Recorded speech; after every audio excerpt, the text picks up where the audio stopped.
فسماء ذات أبراج وأرض ذات فجاج ألا تدل على اللطيف الخبير سبحانه. إذا تعرف بالآيات والمخلوقات. ومن آياته العظيمة الليل والنهار.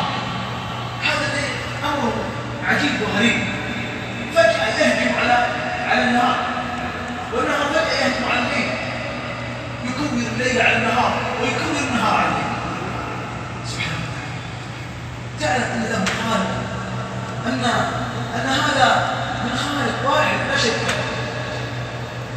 والشمس والقمر، الشمس والقمر هاتان الآيتان عظيمتان.